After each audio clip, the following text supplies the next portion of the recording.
Okie dokie. Yesterday I said goodbye to my baby. Big difference between a dealer and a car driver selling a bike and a biker selling a bike is when a biker sells a bike, it's like letting somebody else fuck your ex-girlfriend. It's emotional. So that was yesterday. Today is today. And I'm now looking at buying a bike online, which I've never done before. All the local bike shops I've got nothing that I'm interested in. And I'm now looking at, I've narrowed it down to about 20 bikes-ish. 20 bikes, but there's only, I think, 4 types. It's down between the Kawasaki Z900, CB650R, Kawasaki Ninja 650. I'm trying to keep it below £7,000. And yeah, we got that's kind of a wild card actually. It looks nice, it looks interesting. It's got some good reviews, but I'm trying to avoid bikes over a certain age. I'm trying to keep it between 5 years and younger for a bike. It does have low mileage, 4,000 miles. See, to me, low mileage is anything under 20,000 because I'm a biker. But I have to get back into the mindset that I'm in England. I was out of the country for a couple of decades, but in England now, low mileage is not 20,000 miles on a bike. That's not low mileage. Low mileage is less than 5 because there aren't any bikers left. I've never met anyone else outside of learners who only have a bike license. I've never met anyone, aside from myself, I've never met anybody else, just like teenagers. As a possibility. I don't know enough about it. It's a bit of a... Because it's not a common machine, I like it, but that also means there could be issues with getting parts for it, getting work done on it. It's kind of strange because my bandit I just said goodbye to, she has issues with parts because she's a crossover year model. She's a 2007, but she's still got brake calipers and like for chain sprockets from 2006. But these are bikes I've narrowed it down to. And the problem with Superbike Factory, CBR, no, I can't be asked for the CBR. I've had CBRs before. I had a CBR 1000 and it was great. But the sort of riding I do, it's no good. The Ninja, even a Ninja that's only got 1,000 miles on it, this one's got 8,000. They're the sort of bike people buy to rev the bollocks off without actually going anywhere. This means the engine can be damaged. So the odds are I'm not going to bother with a Ninja. If I'm going to get something like that, then I may just say sod it and go for, what's that, a 2018 Z900. That is the contender at the moment, is a Z900. Unfortunately, I've only really got one bike mechanic locally, one bike shop locally. There's actually 4. 2 of them don't seem to exist except by word of mouth, which is dodgy because it means you've got no comeback. Oh, and back of your wife's throat. But you got no comeback if there's any issues because they've got no reputation, they've got no online profile, therefore they don't give a shit if you complain. The 2 that do have actual shops, one is outside of town, I think it's Dunster, and he's just a nasty fucking cunt. He's one of these people that he's in his 20s, but he thinks he's Jax Teller from fucking Sons of Anarchy, and I'm gonna stab on your head if you ever do flash your lights at me. And I stand there laughing at the fucking bearded cunt. So that's a no. Plus, I've never actually seen him work on a bike. I think it's more a case of it's a tax dodge con job. And he's basically stuck living in the past. Oh, I rode bikes all the time. Yeah, fucking 20 years ago. Anyhow, the only other option I've got is West Coast Cycles in Minehead. They're okay. They are a bit overpriced when it comes to parts. For example, a £10 set of brake pads you can buy online from the main dealer in Bristol, which is where he buys his parts. They'll cost you £10, including VAT, including delivery. Local shop, will want, we'll say they're 25 to 30 quid. Because first of all, they're going to add on, well, they double the price first, and then they add VAT.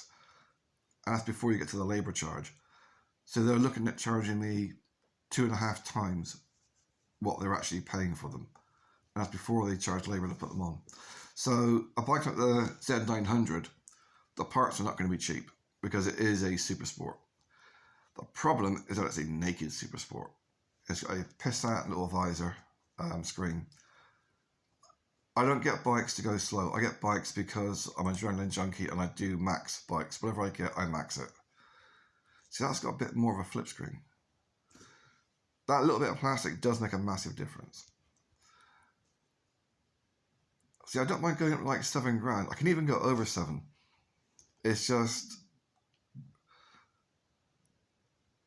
it's only got 2 keys. And this is the issue I've got with buying bikes online, buying any bike. If it's only got 2 keys and has a built-in immobilizer, then that means somebody has either lost or stolen the key. Same with that one, 2 keys. So you get 2 black keys. That's your standard bike keys. And then you get a red key. And this is for re-encoding the digital chip inside the keys if you lose a key and you need to get a replacement. So the red one is like the master key. And that's how you remake new keys to deactivate the immobilizer. I don't know, I am tempted by the Z900s. The logical brain, the safe brain, is telling me to go for something like a CBR 650, a CB 650. The CB 650 is basically a CBR 650, but naked. And I don't do like 1,000 miles a day anymore. I used to. I don't take people on the back anymore. Like I used to for a living. I used to like take people around dodgy areas, for adrenaline junkies basically. People want to go on IRA territories and fucking Mossad territories. So they pay me a few grand, I take them in, they can do the like photo shoot in dodgy areas and go on. So I need a bigger suspension so I can carry heavier fat fucking American tourists. That one is tempting, but that one basically means I've given up the ghost and I'm old. Yes, I am old, but that's not the point. So I'd be tempted to get the CB650R. The one reason I'm thinking about getting it is because of the headlight, which is really a stupid reason. It's the only one out of my little list of 20 odd bikes that actually has a standard LED light set.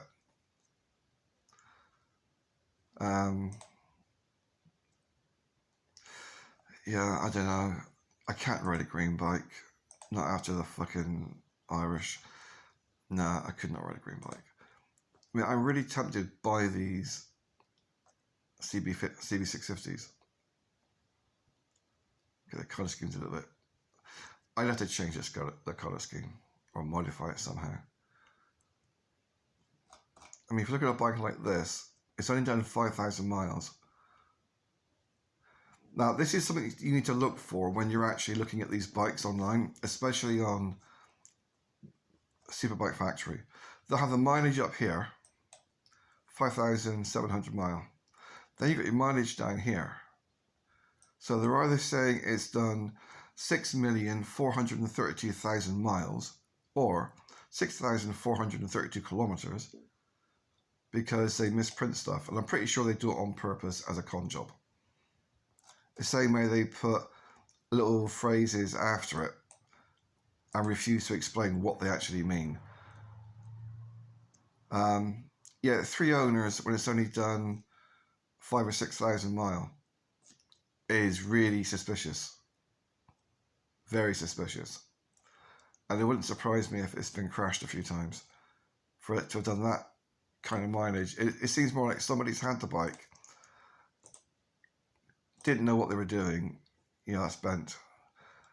The bar end. Didn't know what they were doing and fell off. Yeah, they've something's come off. Not massively, but so let's see. Yeah, so the chunk's taken out there, which they're trying to hide. See, they show the marks, but they also see that's been painted over.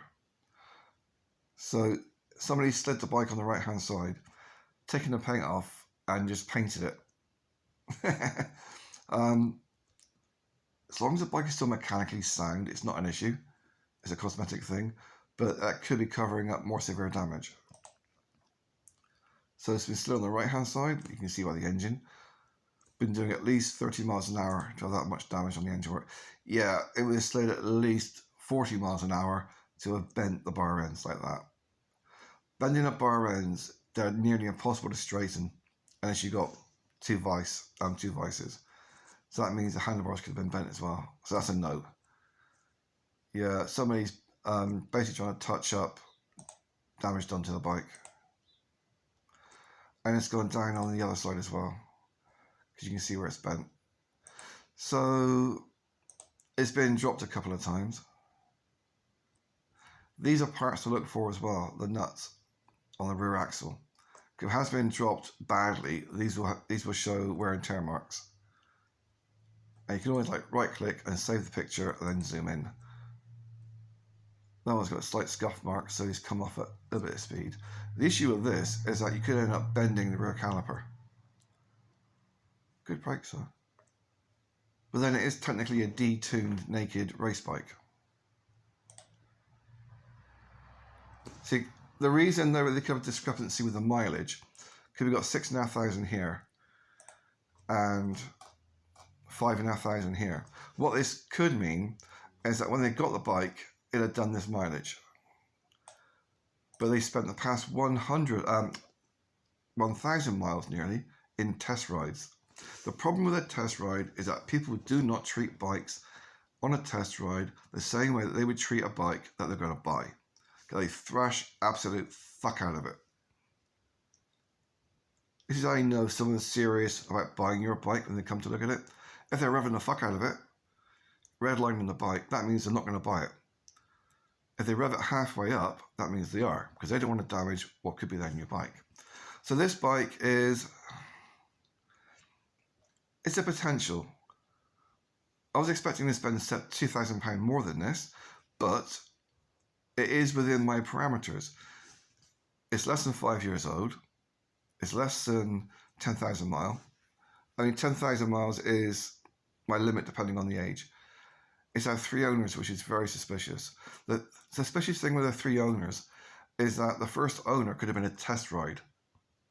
It could have been a test bike, because 2018 was when he brought out a new variation on the bike. So that could have been a test bike ridden by thousands of people. One way to check for this, not to check, but one way that actually shows if this is the case is, well, it's been dropped a few times. They also use bikes like this to train people. I don't see any stoppies on here. Normally, if they're doing a test bike or a training bike, they will have stops on the side of the engines or the side of the front wheels to negate any damage. That one is probably going to be a no, because it's been dropped a few times at speed, and it could have damaged the crack casing. It's definitely damaged the bar ends, which it shows how quickly they have a turnover on these bikes, because they haven't bothered replacing them. Basically, they can't be asked. They clean it, and that's about it. These are things that are cheap to replace the bar end weights. And I didn't notice whether or not the handlebars have been bent, because you can't really see from the angles they're showing. So what you can do, you do a screenshot and you can zoom in afterwards just to see whether or not they have been bent and straightened. That one's been bent there and it's been straightened. I don't know, that's a possible. I keep getting drawn back to the MT. No, I am not going for a 7-year-old bike, so no. Yeah, 16-year-old bike, no. No, I'm limiting myself. I mean, yeah, my last bike was 2007, so that's a 15-year-old bike. 15, my brain isn't working. It's a 15-year-old bike, and she ran sweet. The engine was rock solid. There's cosmetic issues, and like the wheels need to be sandblasted on the inside, because she was sat for nearly 10 years when I had her. I mean, in the 2 years I had her, out of her 15-year life, I doubled her mileage. I'm a biker, not a car driver. And the guy who bought it said he actually checked out the reg online and the MOT thing, and he saw a graph for the mileage on each MOT, and it went fairly slowly up, up, up. And so I bought it, and it took off like a fucking rocket. But then I ride bikes to be ridden, not just to pose on. Okay, Z800.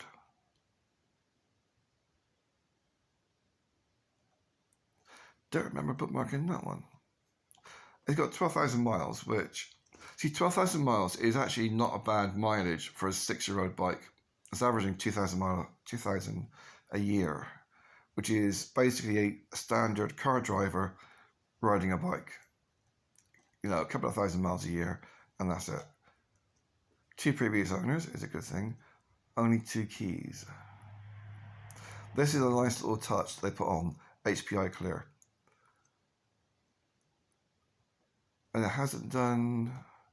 There's no difference between that mileage and that mileage. So I'm guessing it hasn't had any test rides. Because I think this is the information they update. And that's the information when the bike comes in. I'm guessing. Just pure guesswork. But that does seem to be what happens. Other things to look for on the bikes is the tyres. See how much wear you've got, because that could be another $5,000 afterwards if the tyres are worn. That's a bit worn, but you also look for the tread. This has got tread to here, which is the wear mark, and this bit has been sandpapered, which tells me it's a car driver who likes to ride a bike and pose. So he's basically sandpapered off his chicken strips.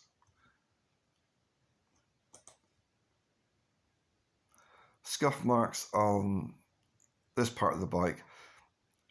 If it's gouge marks, it's from a crash or that sort of damage. Just normal wear and tear scuff marks on a 6-year-old bike is somebody throwing their leg over the seat. So I'm guessing it's somebody who's either fat, like me, or old, like me, who has hassle getting their leg over. Not like me. Right, that, I've got no idea what he's pointing at. It could be a dent.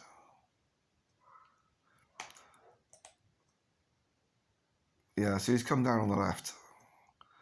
But it's not bent. It's only bent slightly here, which means it's most probably just dropped or a slow speed. Yeah, same here. That is just wear and tear. Somebody with big hands, which backs up what I was saying about a fat fucker.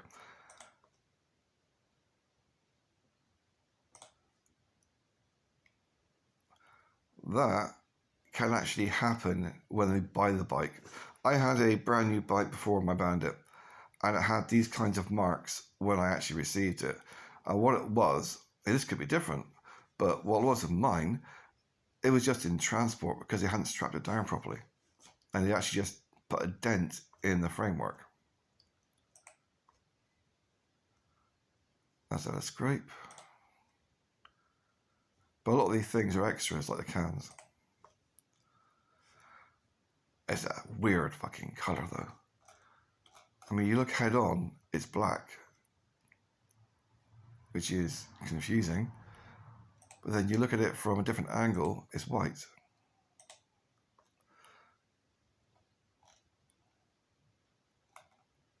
Yeah, that is just so fucking freaky, the colour scheme.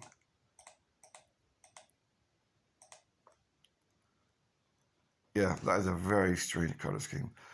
However, as long as it's not black. Oh, another thing when you're buying online, they show the reg, which I really hate because someone can just copy it and put it on their bike. But it also means that you can take the reg down and do a search to see when it was last MOT'd, or if it still has an MOT. If it still has an MOT, that means they've not had the bike in the shop very long, so they're less likely to haggle on price.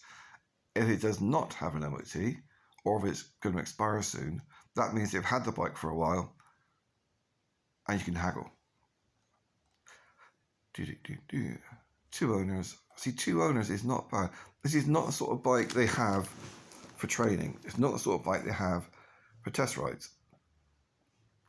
So that's a temptation. It's 6 years old, but it is tempting.